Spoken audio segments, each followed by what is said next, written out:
builds on the momentum from earlier this week on the margins of the ASEAN Summit, where I met with President Marcos of the Philippines, and he and I agreed to initiate negotiations on a new free trade agreement between our two nations, Canada and the Philippines, with a goal of concluding it by this time next year. In all of my meetings with the ASEAN leaders, I heard a consistent message. Canada wants to do more with Canada. And to that end, we agreed to accelerate the Canada-ASEAN free trade negotiations targeting completion by next year. And for reference, ASEAN is 20% of the global economy. That new free trade agreement, when it's completed, will create jobs for Canadian workers in sectors such as critical minerals, clean tech, agri-food, aerospace, and advanced manufacturing, while lowering prices for Canadian consumers in goods from electronics to clothing. This week, I also met with CEOs of multinational companies, investors, and heads of sovereign wealth funds from across Asia, with a mission to catalyze new investment into Canada. With the Minister of National Defence, I visited the Hanwha Ocean Shipyard, which is one of two finalists for the Canadian Patrol Submarine Project.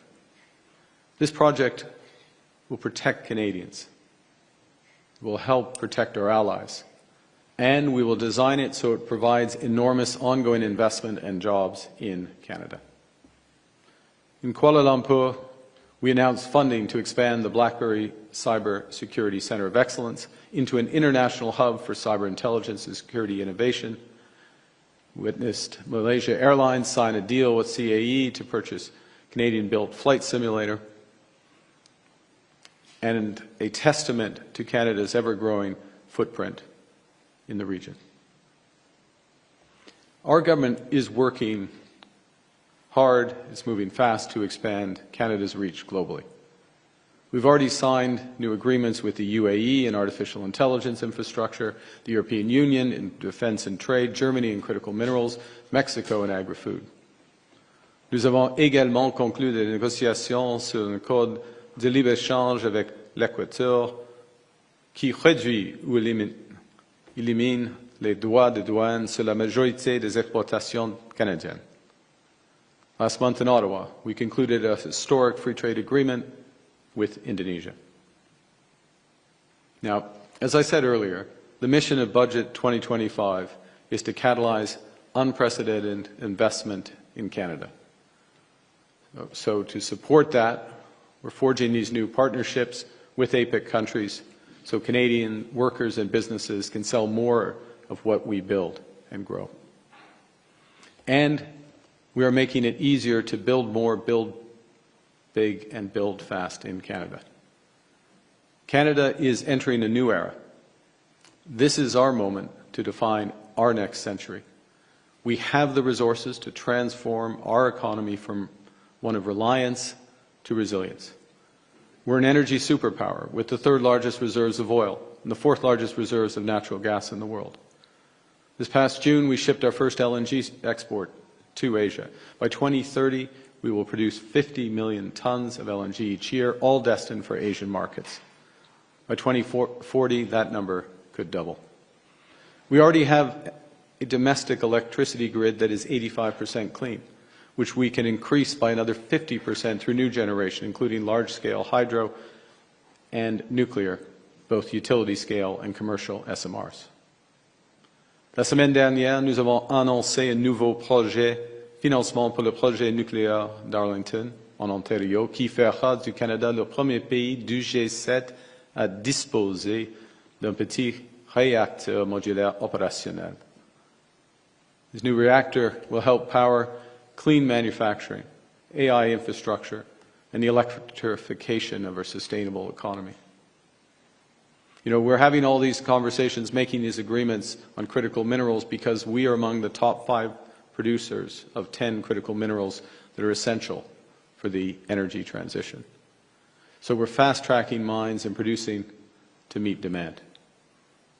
Nous sommes la première destination mondiale pour les diplômes de maîtrise arbitrant la main-d'œuvre la plus qualifiée de la planète. Le Canada est un chef défi mondial dans le domaine de technologies propres de l'intelligence artificielle, des sciences de la vie et de l'informatique quantique. In an uncertain world, to go back to where I started, in an uncertain world, a confident Canada is charting its own course, finding new partners, making major investments, seizing the future for Canadian workers and their families. Because we are Canada strong. And with that, I look forward to your questions. Thank you, Prime Minister. We'll now begin some questions. We'll do one question and one follow-up. Une question suivie. First question. Hi, Prime Minister. Mackenzie Gray with Global News. Did you apologize to Donald Trump about Ontario's anti-tariff ad? I did. I did apologize to the President. The President was offended by the act, or by the ad, rather. And it's not something I would have done, which is to put in place that advertisement, and so I apologize to him. En français, oui, j'ai fait mes excuses pour l'avertissement de l'Ontario. J'ai fait mes excuses au président pour l'avertissement de l'Ontario parce que il a fait du mal de lui. Premier point. Deuxièmement, ce n'est pas mon choix. Et moi, je suis responsable pour les relations avec les États-Unis, avec le président des États-Unis. I'm the one, in English, I'm the one who is responsible in my role as Prime Minister for the relationship with the President of the United States, and the federal government is responsible for the foreign relationship with the U.S. government. So things happen, we take the good with the bad, and I apologize to him. That he viewed the ad with you in advance of it going to air. Since you're the person that's solely responsible for negotiations, did you inform Mr. Ford that this is something that you did not want to go forward with? Yes. And what came of that? Well, you saw what came of it.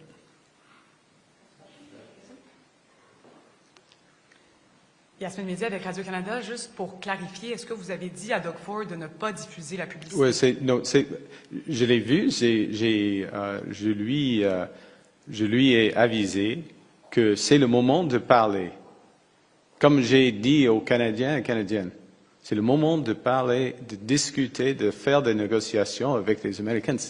C'était la stratégie du gouvernement du Canada. Et nous sommes responsables pour la stratégie, pour les négociations par rapport aux Américains.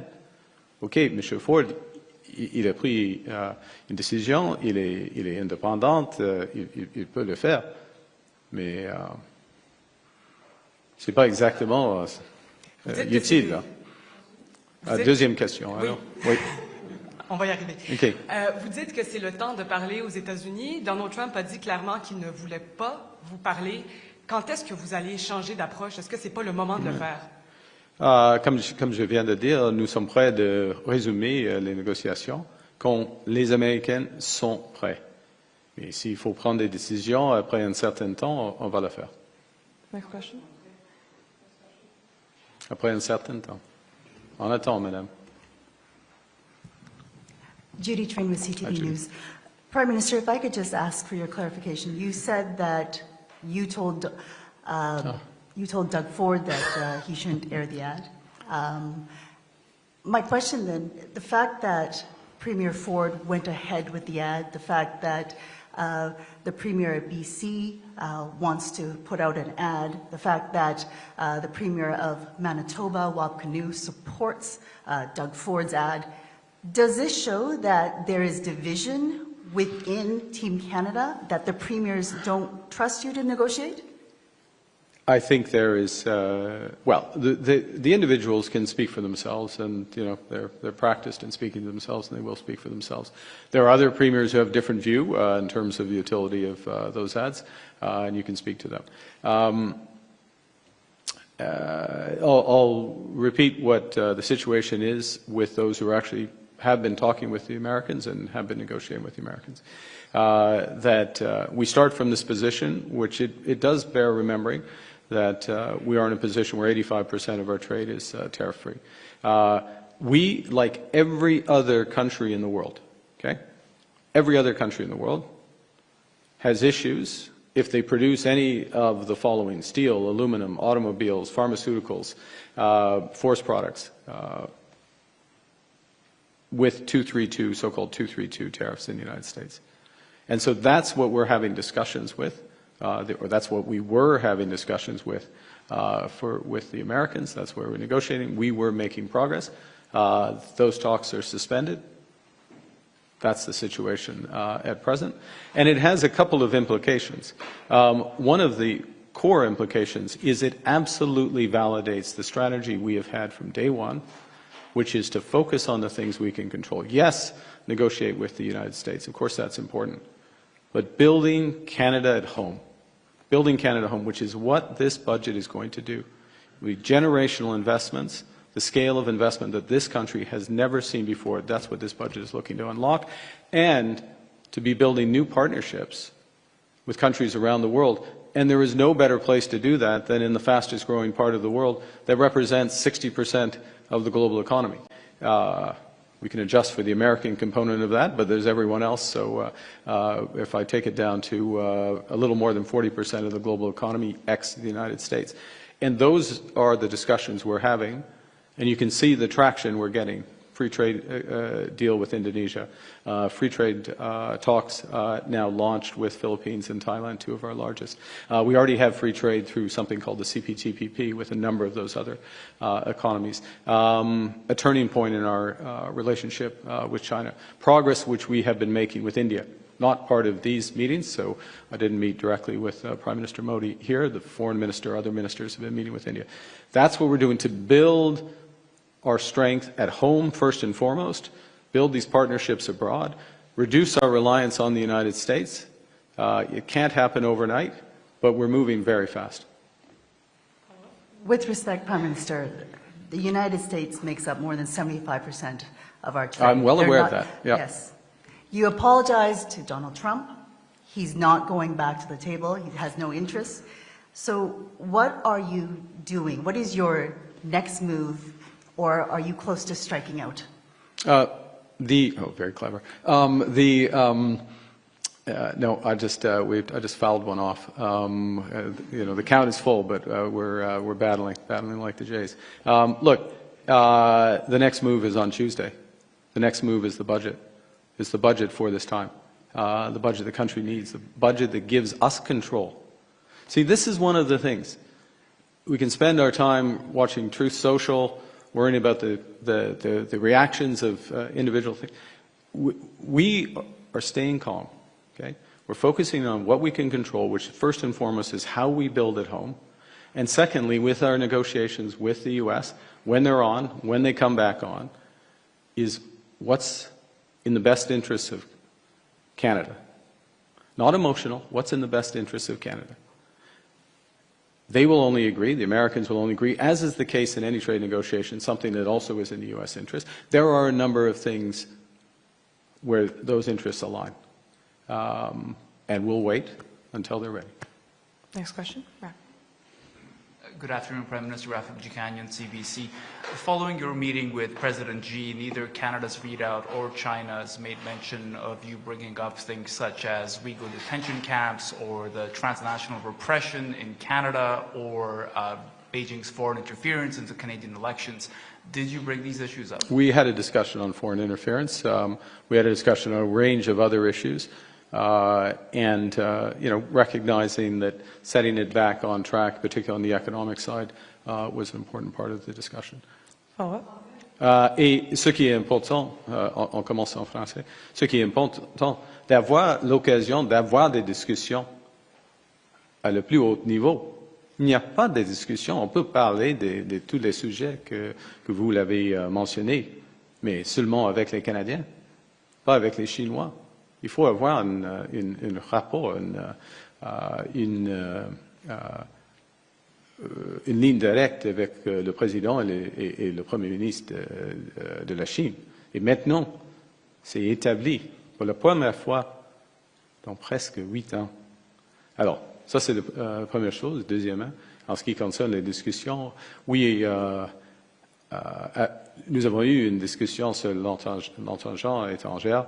Mais la plupart des discussions sont sur des enjeux économiques. Mais en même temps, c'est une discussion d'établir les principes ce sera, I will translate in a second, ce sera le principe d'être pragmatique, ouverte, franche, pour nous deux dans la discussion.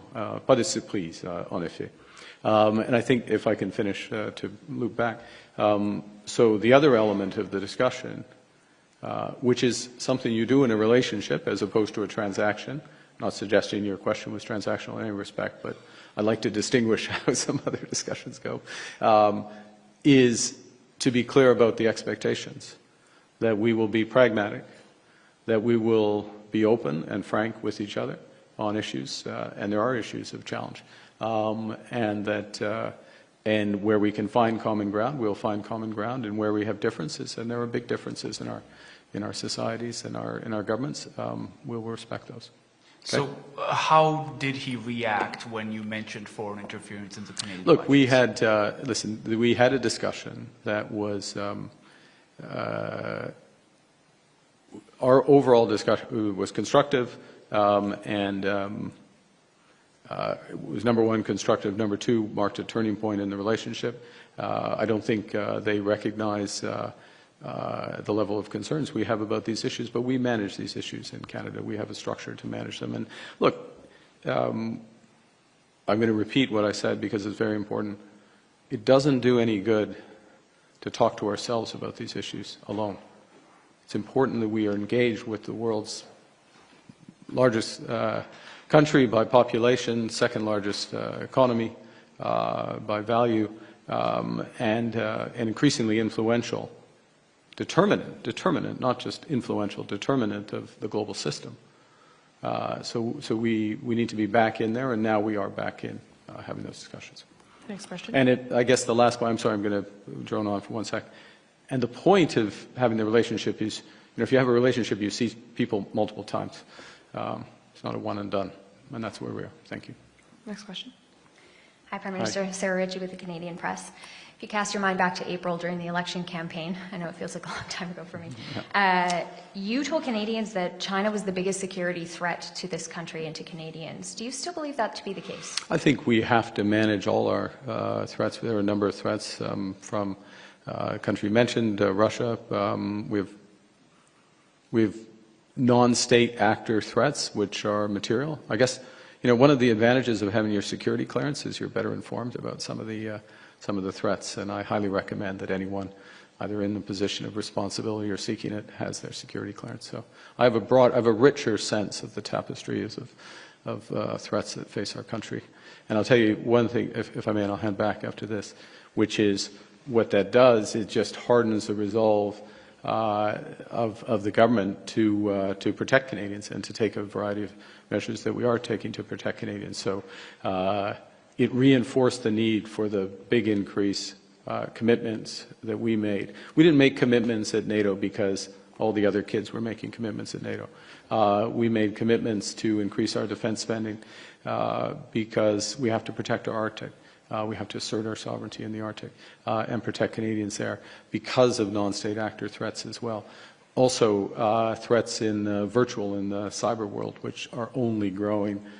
We have the ability to help protect us. We have questions about foreign interference and non-state actor interference in the virtual world in Canada, if I can put it that way. We take those threats seriously, and we're managing those. You were talking to us about your meeting with President Xi. You said that this would be good for Canadian workers and their families. And so for the people who are producing canola and pork and seafood in Canada, what did you get out of this? Well, thank you. Sorry, I'll let you finish, but yeah. So what we got is what was not going to happen prior to this meeting was there was going to be any movement on the trade restrictions in those areas or in other areas, or in even things such as I mentioned in my remarks, people-to-people exchange or tourism. Canada is not a destination for China. I mean, we're in a bucket of 3 or 4 countries alongside North Korea and I think South Sudan. Maybe I'm missing the 4th, unfortunately, but trust me, there's 4. So not having those areas, what this does, what the meeting accomplished, which was the objective of the meeting, was to establish that relationship at the highest level for the first time in 8 years, and to unlock few things. One is shorter term, very important shorter term issues. You mentioned canola, same with the fishing industry. Those are important issues for us. And the instruction of officials and ministers to work on both sides to find resolution for those is something that comes out of that meeting at that level in that system. Okay? Don't have the meeting, don't have the understanding of where the relationship is going to go, there would not be progress on those issues. Okay? People sometimes simplify it down and give this for that. That's not the way it works. So to give Canadians a sense, and your question is absolutely the right one, so what does it mean? It means that we have a few things. One, for those hardworking farmers, fishers, a pathway to address the tariffs that China has on them, and we're going to be working hard to get those resolved and move forward. The first thing. The second thing, it opens up a much bigger set of opportunities for a broader range of Canadian businesses. Not in all areas, but in areas that are to our advantage. And that's part of what we will scope out over the course of the next few months in advance of my visit. But again, to come back to a relationship as opposed to a transaction, what you do with a relationship is then you make progress on certain things and then you move on to the next issues and you build on that. And that's what is now unlocked, which was not the case 24 hours ago. Next question. Steve Chase, Globe and Mail. Right. We're still trying to take the full measure of your policy towards China, so I'll ask you about the Indo-Pacific policy, the government's Indo-Pacific policy. It calls China an increasingly disruptive global power. Do you stand by that statement? Do you agree with that statement? Do you think that's still the way it should be expressed? I think that, following Steve, one is that there are different aspects of disruption. One is economic disruption. We see that in terms of Chinese competitiveness in certain areas, market dominance in other areas. I mean, issues with critical minerals, for example, overcapacity in certain, say, steel would be another example of that, where those are disruptive facts that we are adjusting to as Canada. What are we and actually flips around. So the critical mineral side, enormous opportunity for Canada. Enormous opportunity for Canada because the world wakes up and realizes not to have all their eggs in one basket, lesson we're learning as well with the United States. So a chance for us to build out. And, I'll just reference that yesterday, I'll get my dates right, but October 31st, the Minister of Natural Resources, Minister Hodgson, was hosting the G7 in Toronto, he says, hesitant, in somewhere in Canada. I think it was in Toronto. I know the run-up to the meeting and the outcome, where more than 20 critical mineral agreements were signed, almost $2 billion worth of investment. The vast majority involving Canadian companies is G7, but the vast majority of Canadian companies and things in Canada. So that disruption that comes from China brings also opportunity. That's the economic disruption. I think, look, we're clear-eyed about the issues in the Indo-Pacific, the issues more broadly from a geostrategic perspective. We have pragmatic engagement with China. There are areas where we will engage and cooperate, and there's others where, again, in a relationship, we can establish an ability to make our views known directly to them. Follow-up? Your predecessor came in 10 years ago intending to open a new glorious chapter of relations with China as well. In fact, he wanted to sign a free trade deal. But one of the things that happened, it wasn't just the imprisonment of the Michaels, it was investment restrictions, it was restrictions on collaboration. They blocked the flagship Huawei from Canadian wireless. They fenced off significant portions of the Canadian industry. Yep. They restricted funding for any collaboration with Chinese state and military institutions. Were any of those things wrong? And are you going to revisit the restrictions on Chinese investment in Canada? Look, first thing, what's done is done. I mean, the past is the past, and the question is where you look moving forward. Part of the approach, certainly that I will take, and I think the expectation from President Xi, Premier Li from the Chinese side, is to be clear where there, or what are the areas where we can cooperate and what are the areas where we wouldn't. What are the sensitive areas in terms of inbound investment from China or from their perspective, Canadian investment or activity in China. And there is a very large area. I don't think they're particularly, I didn't ask them the question yesterday, it wasn't to get down to this level of detail, but, you know, Lululemon or Canada Goose into China, I think that's okay. Certain elements of cyber cooperation and others in China or in Canada, that's a different issue. So it's being clear on where they are. I'm not going to spell them all out right now. It's part of the engagement. Next question. Okay. Prime Minister Brian Platt with Bloomberg. Last year, your predecessor put tariffs on, pretty steep tariffs on 3 Chinese products, essentially, steel, aluminum, electric vehicles.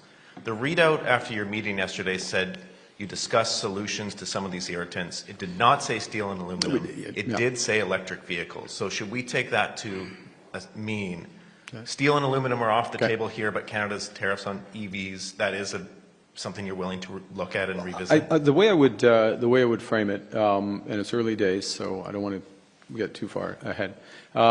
There are questions about where our cooperation is in energy, and I'm going to use energy in the broadest sense, and I'll be a little more specific now. But it's part of the way to have the relationship is okay. Where are we going in energy?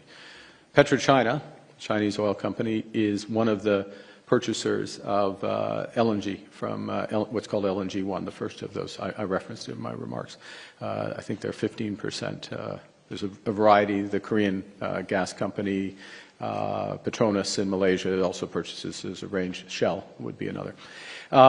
So there's a relationship there in LNG. There's a relationship for some of our oil exports. Actually, I may have got that wrong. It may be on the TMX. Sorry, I apologize. I'll come back and give you the. You can go on Bloomberg and you can figure it out. That's one aspect of energy cooperation. Another aspect of energy cooperation is what potential role will Canadian uranium exports play, big nuclear, and the Canadian nuclear sector and the Chinese nuclear sector, given the scale of their build-out and given our expertise, including in SMRs. On the other side, from a Canadian perspective, we are building out, one of the big advantages we have in Canada is this, we basically have a clean grid, or almost a clean grid. And the question is, how do we then take that to the next level for electrification of our economy? For, you know, if we're going to have more EVs, we need more clean electricity, or it doesn't really make sense to do that. For clean manufacturing, for AI data centers and all those other aspects. We have big hydro, for example, Churchill Falls. We have big nuclear in Ontario. We have some investments in BC as well. But there also will be conventional renewables, solar and particularly wind, offshore wind. One of the projects of national interest is Wind West off Nova Scotia, potentially 50 or 60 gigawatts of wind. For that, you also need storage capacity. So it's a long answer, but you asked for it. You need storage capacity. Some of the most competitive companies in the world are Chinese in both offshore wind and in battery storage. It's a natural potential area for cooperation even before you get to EVs. And of course, there is a competitive. They're very competitive in EVs, but the EV component is part of a bigger restructuring of our auto sector. So we'll proceed carefully with that. Follow-up. And I also just wanted to ask you about, there was a lot of talk on this trip about submarine procurement, obviously. You visited a shipyard. I wanted to ask you about fighter jets. Have you made a decision yet on the F-35 review? When will Canadians learn what your decision is on this? I haven't had any Canadians ask me about the F-35. Oh, well. Are you asking on behalf of, you're asking on behalf of Canadians? Look, we'll make a decision. I'll put this in context. There is, as it should be, there are defense considerations and there are jobs and industrial considerations to these to these decisions. Part of what we discussed yesterday, or 2 days ago, I guess, in the visit in the shipyard and with the management, was if we were to, and this is exactly the same conversation we had in Germany, to be clear, exactly the same. If we were to go down this route, which Canadian companies would you partner with? How much would be done in Canada? Who would do the after-sales servicing? Because one of the big things on contracts is, particularly military, is most of the cost comes after you buy the hardware, like the vast majority. And so it's quite important how that's apportioned out. And it's one of the considerations when comparing, to go to the aircraft example, to comparing those. So we look at the benefits to Canadians, Canadian jobs, Canadian futures, as well as the security benefits. And we're going to be very deliberate about the F-35, as we should, because these are very large commitments of taxpayer dollars. Next question, Murray. Hi, Prime Minister. Murray Brewster with CBC News. Are you confident the budget's going to pass? I am 100% confident that this budget is the right budget for this country at this moment. This is not a game. This is, this is a critical moment in the global economy, or it's an important moment in the global economy. It's a critical, and the means to become, masters in our own home, maîtres chez nous. So it's the right budget, and the responsibility of the government, myself, the Minister of Finance, and others, is to put forward the right budget for the country at a moment like this. And that's what we're doing. Ce n'était pas la question. La question, c'est le... en effet, c'est... Le budget est le budget pour le moment. Et c'est un point tournant pour notre pays. Et ce sera un budget avec des investissements générationnels et un budget pour un pays avec ambition, confiance, l'audace et puis indépendance par rapport aux États-Unis. Ça, c'est le prix de ce budget. Murray? Let me ask this then. Are you prepared to fight an election on this budget? I'm always prepared to stand up for the right thing. Next question. Left. Dernière question. Ian Austin from the New York Times. You described your meeting with President Xi as a turning point in relations with China. What changed to make that happen, and what needs to happen now to make sure that forward momentum continues and things don't reverse again? I think we both described it as such. First point. I think at its core, it is about the way we treat each other, interact with each other. What we were saying earlier is sort of pragmatic engagement. Where can we engage? Where are we not going to engage? Where do we agree? Where can we build? Where do we disagree? And we're not. And being clear about that. And there may be some bumps along the way when there's some ambiguity, but ironing those out as quickly as possible. And then there is, because there are a lot of areas where cooperation makes sense. Look, I'll give you an example. We are two countries that care about climate change and care about global solutions to climate change. Right there's an enormous area for cooperation. We are two countries, at least Canada traditionally has been a country who understands the international monetary and financial system and the changes in the international monetary and financial system, understand the importance of financial stability, the issues with transition and other aspects. This is an issue when you're the rising economic power. So there's another area of engagement there. So there's a host of places where there is an alignment of issue above and beyond the direct commercial ties. Again, where and when did you apologize to the president? How did you? I saw him. We had dinner. We had dinner together. You saw it. There were a few of you were there, and we had a very good dinner. It was very cordial. And I spoke to him at the dinner privately, obviously. Privately, now it's public. There you go. Thank you. Well, my regret, I did say J's and 6. I certainly very happily take J's and 7, and I'm going to say something that is, I was 100% cheering for them. I will confess that I was looking at my phone during session 2 of APEC, and I knew that we were, we had 2 on with no outs in the bottom of the 9th. I don't know if you were watching. Were you watching it? Watching, but you were picking it, yeah. And so I was, that was a bit of a blow. But in full disclosure, selfishly, the fact that I think I will be back in Canada in time to turn on the TV for Game 7, I'm grateful. I'm grateful for that. I'm sorry, guys. I'm grateful for that. And I feel very good. I feel very good about it. And I'll say one thing, which is something, since we're in the mode of conveying private conversation, since this is what I said, I can say it. What I said, one of the things I said to John Schneider, the manager, when I had the chance to go to the media day before the series started, is kind of the lesson of the way that the Jays play for the country, right? They take risk. You take risk, it doesn't always work out. Sometimes, you put someone on the mound or you put some, you pinch hit or pinch run for somebody, it doesn't work out, but they take risk.